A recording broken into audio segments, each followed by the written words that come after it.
RRB group D 2026 एक ऐसा exam जिसके लिए लाखों लोग तैयारी करते हैं। तो जाहिर है ये कोई मामूली चुनौती नहीं है। यहाँ सिर्फ जी तोड़ मेहनत से काम नहीं चलने वाला।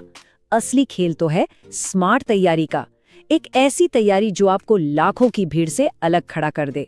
तो आज हम इसी की पूरी पड़ताल करेंगे, एक ऐसी ठोस रणनीति बनाएंगे जो सच में काम करे। चलिए देखते हैं कि इस मुश्किल एग्जाम को क्रैक कैसे किया जा सकता है।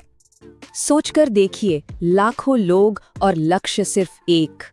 इतने जबरदस्त कंपटीशन में सिर्फ कड़ी मेहनत एक टूल है, पूरा टूल बॉक्स नहीं। यहाँ एक सोची समझी असरदार स्ट्रैटेजी की जरूरत है। तो सवाल यही उठता है कि वो कामयाब प्लान आखिर है क्या? तो हमारी आज की बातचीत का रोड मैप कुछ ऐसा रहेगा।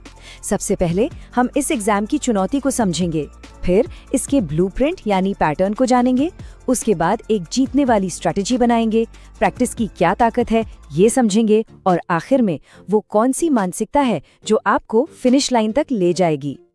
तो चलिए शुरू करते हैं। देखिए, किसी भी जंग को जीतने का पहला उसूल है अपने दुश्मन को समझना, और यहाँ हमारा मुकाबला है इस एग्जाम की कंपटीशन से। जब तक हम ये नहीं समझेंगे कि ये कितना बड़ा है, तब तक सही प्लान बन ही नहीं सकता। सीधी सी बात है, जब कुछ हजार सीटों के लिए लाखों लोग अप्लाई करते हैं, तो सिर्फ पढ़ना काफी नहीं होता। आपकी रणनीति ही वो फर्क पैदा करती है जो किसी को टॉपर बनाती है और किसी को भीड़ में छोड़ देती है। अच्छा, कंपटीशन समझ लिया। अब आते हैं एग्जाम के बिल्कुल अंदरूनी हिस्से पर। मतलब इसका पैटर्न क्या है, कौन से सब्जेक्ट्स हैं और किस सब्जेक्ट से कितने सवाल पूछे जाएंगे, ये जानना बेहद जरूरी है। तो ये रहा पूरा खाका। कुल मिलाकर 90 मिनट और 100 सवाल। मैथ्स और जनरल साइंस दोनों से 25-25 सवाल, जनरल अवेयरनेस और करंट अफेयर्स से 20, और यहाँ सबसे बड़ा हिस्सा है जनरल इंटेलिजेंस और रीजनिंग का, पूरे 30 सवाल। और हाँ, एक चीज को बिल्कुल भी हल्के में नहीं लेना है, नेगेटिव मार्किंग। हर गलत जवाब पर आपका 1/3 मार्क कट जाएगा। मतलब स्पीड के साथ साथ एक्यूरेसी ही यहाँ असली गेम चेंजर है। और ये चार्ट तो बिल्कुल साफ साफ दिखा रहा है कि सबसे ज्यादा ध्यान कहाँ देना है। देखिए, रीजनिंग का हिस्सा सबसे बड़ा है, पूरे 30%, और उसके ठीक पीछे 25-25% के साथ है मैथ्स और जनरल साइंस। तो तैयारी का झुकाव किधर रखना है, ये तस्वीर अब काफी साफ है। लेकिन रुकिए, क्या सिर्फ सब्जेक्ट का वेटेज जानना काफी है? नहीं, ये तो सिर्फ आधी कहानी है। असली स्मार्ट तैयारी तो तब शुरू होती है जब हमें ये पता हो कि हर सब्जेक्ट के अंदर कौन से टॉपिक सबसे ज्यादा पूछे जाते हैं। चलिए मैथ्स का ही एक उदाहरण लेते हैं। आप देख सकते हैं कि परसेंटेज और एवरेज जैसे टॉपिक से 3 से 4 सवाल आ सकते हैं, जबकि बाकी जरूरी टॉपिक से 2 से 3 सवाल। अब यही छोटी सी जानकारी ये तय करने में मदद करती है कि किस टॉपिक पर कितना वक्त लगाना है। ठीक है, तो अब हमारे पास काफी डेटा है। अब सवाल ये है कि इस जानकारी को एक असरदार, एक जीतने वाली रणनीति में कैसे बदला जाए। और इससे भी जरूरी बात, वो कौन सी आम गलतियां हैं जिनसे हर हाल में बचना है। ये एक बहुत ही जरूरी सलाह है जो एक्सपर्ट्स हमेशा देते हैं। कभी भी ये सोचकर तैयारी मत कीजिए कि पिछला पेपर आसान था तो अगला भी होगा। ये सबसे बड़ी गलती हो सकती है।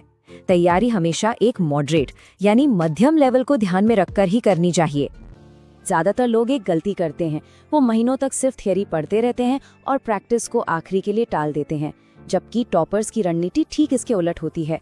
जिस दिन थियरी पढ़ी उसी दिन उस टॉपिक के एमसीक्यूज भी सॉल्व कर लिए। इससे कॉन्सेप्ट भी पक्का होता है और एप्लीकेशन भी समझ आता है। और एक और जाल है, बहुत सारी किताबें और स्टडी मटेरियल इकट्ठा कर लेना। इससे सिर्फ कंफ्यूजन बढ़ता है। स्मार्ट तरीका ये है कि आप क्वांटिटी पर नहीं, क्वालिटी पर फोकस करें। हर सब्जेक्ट के लिए 1 या 2 अच्छी भरोसेमंद किताबें ही काफी हैं।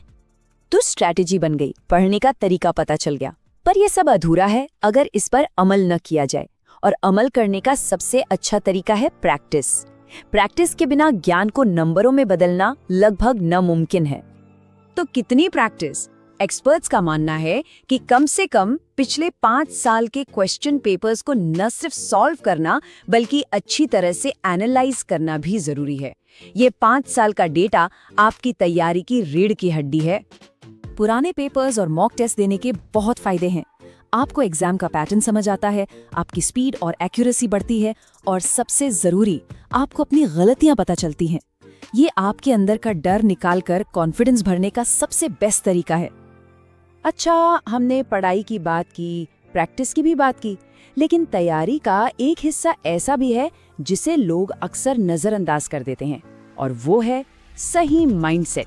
ये वो आखिरी 10% है जो हार और जीत का फैसला करता है।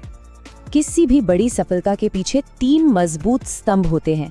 पहला, कंसिस्टेंसी यानी रोज पढ़ना। दूसरा, रिवीजन यानी पढ़ी हुई चीजों को बार बार दोहराना।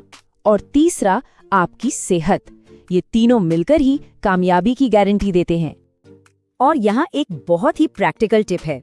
घंटे के हिसाब से बना सख्त टाइम टेबल अक्सर फेल हो जाता है। इसके बजाय हर दिन के लिए टॉपिक के हिसाब से टारगेट सेट करें। जैसे आज मैथ्स के 2 टॉपिक खत्म करने हैं। ये तरीका ज्यादा असरदार और कम स्ट्रेस वाला होता है। तो कामयाबी का पूरा रोड मैप अब आपके सामने है। क्या पढ़ना है, कैसे पढ़ना है और क्या नहीं करना है, सब कुछ साफ है। अब सवाल ये नहीं है कि रास्ता क्या है, असली सवाल तो ये है कि क्या उस रास्ते पर पहला कदम उठाने के लिए आप तैयार